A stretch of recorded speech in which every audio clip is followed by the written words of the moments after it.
Now on Denver 7 News, Coloradans helping Ukrainians get the essentials they need to survive. It's about life and death, clean water, but also the power of reminding people that you're not alone. How a local nonprofit is making sure they have safe drinking water during the war.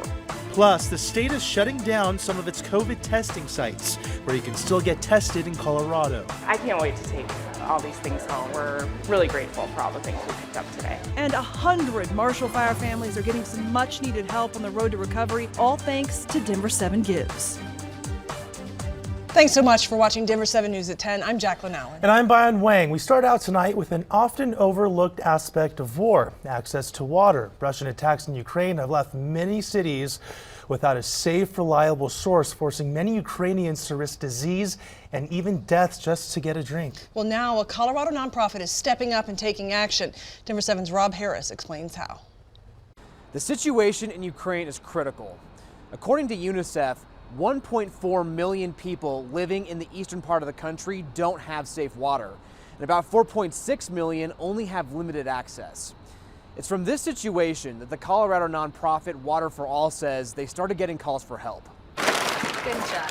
The Water for All team is packing its bags for a trip of more than 5,000 miles to the border of Ukraine. By the end of May, they plan to deliver 6,000 of these water filters, about the size of a soda can, that pack huge potential. What you're looking at is our Vivo Blue water system. I'm gonna just muddy this up a little bit so you see how dirty this sort of is, right? And then I'm gonna turn it on. All the contaminants, which is Giardia, E. coli, bacteria, protozoa, cysts, are eliminated from the water source. For this particular cause, the Ukrainian war, we developed and designed a portable backpack bag. So military, moms, widows, orphans, all of those people can grab our bag, put it into a river or a lake, and they can have 2.5 gallons, 10 liters of clean water instantly. John DeYoung is president of Water for All, and he says he sees himself in the faces of the young Ukrainians who have lost their parents. I'm an orphan myself from the streets of South Korea. And so when we think about the widows and the orphans and the people and the soldiers that are in Ukraine right now, they need clean water. It's about life and death, clean water, but also the power of reminding people that you're not alone. Sarah Davison Tracy leads the Seeds of Exchange, a Colorado nonprofit that's helping Water for All. After hearing the mission, she felt she needed to join the journey to Europe and help the millions of people who are now displaced. There are lots of people on the move right now. They're fleeing one town and heading to another. We've heard reports of people hiding out and camping up in the hills. They can hang the backpack from a tree. They can carry it on their back along with their suitcase and have clean, safe water. The goal is to have shipped 100,000 filters to Ukraine by the end of the year, each work for up to 3 years. And DeYoung says he's personally heard from mayors of Ukrainian cities asking for deliveries. They're going to be able to serve a family or a military person today and tomorrow and into the future of the rebuild of Ukraine, which is amazing. For Denver 7, I'm Rob Harris. A new warning from the White House today urging all Americans to avoid going to Ukraine. This comes after an American soldier was recently killed while fighting, the first American casualty of the war. He has been identified as 22-year-old Willie Cancel, a New York native who leaves behind a wife and infant son. Today, President Biden offered his condolences to Cancel's family and pleaded with Americans to stay out of the war zone. The Denver Police Department is investigating after a man was hit and killed by a light rail train this afternoon. It happened just before 5 p.m. at West 13th Street and North Zunai Street. Police say a W line train hit the pedestrian and that they are trying to determine who had the right of way. RTD has since reopened the W line and says all trains are running as normal. Starting tomorrow, you will have fewer places to get a free COVID test here in Colorado. The state health department decided to shut down 40 testing sites across the state, saying that demand is dwindling. Denver 7's Patrick Perez explains how you can still get a test. It was only 4 months ago we saw people waiting in long lines at the COVID-19 testing site at Skyridge and Lone Tree. It was lined up all the way around the block for I don't know how many hundreds of cars there were. On Saturday, there was no wait and only a few cars showed up in the hour we stopped by. Obviously, over the course of this pandemic, As cases go down, you see demand for testing go down. This decline in demand is a reason CDPHE is closing this site and 39 others across the state.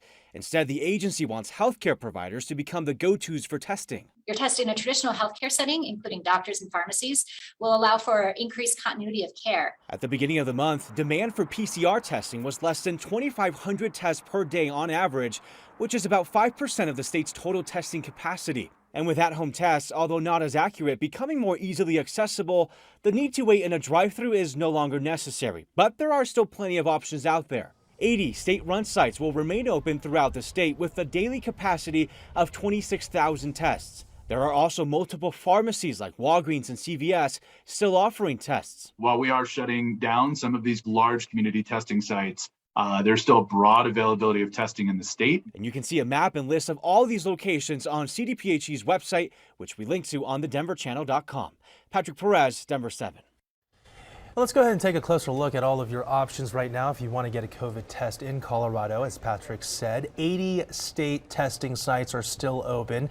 And if you have insurance, you can get tested at your doctor's office or local pharmacy. Now, if you don't have insurance, you can still get tested at your local pharmacy, and the federal government will cover the cost. Also, the federal government is still offering free at-home rapid tests.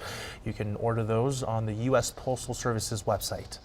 The effort to help Marshall Fire victims is still going strong thanks to our generous Denver 7 Gives viewers. This week, Denver 7 Gives partnered with Amazon to donate $40,000 worth of essential items to families in need. Our entire Denver 17 then stocked up a Precious Child's warehouse here in Broomfield, and today around 100 families were able to pick up donations for free. Marian Lasky lost her home in the fire. She says there's still a long road to recovery, but events like this one give her family hope. I can't wait to take all these things home. My husband's going to be so excited when he sees the tools, and my daughter's going to be excited to have some extra bedding, so we're really grateful for all the things we picked up. And if you would like to donate to our Denver 7 Gives Fund, we've made it easy. Just scan this barcode with your phone and you'll be brought right to the donation page so you can continue to support people in our community. All right, if you are still trying to figure out cryptocurrency, you're not alone. The Colorado University now offering classes on crypto and what students plan to do with it. Plus, the NFL draft is over and the Broncos are coming away with some very, very solid picks. We're breaking down how they did next in sports.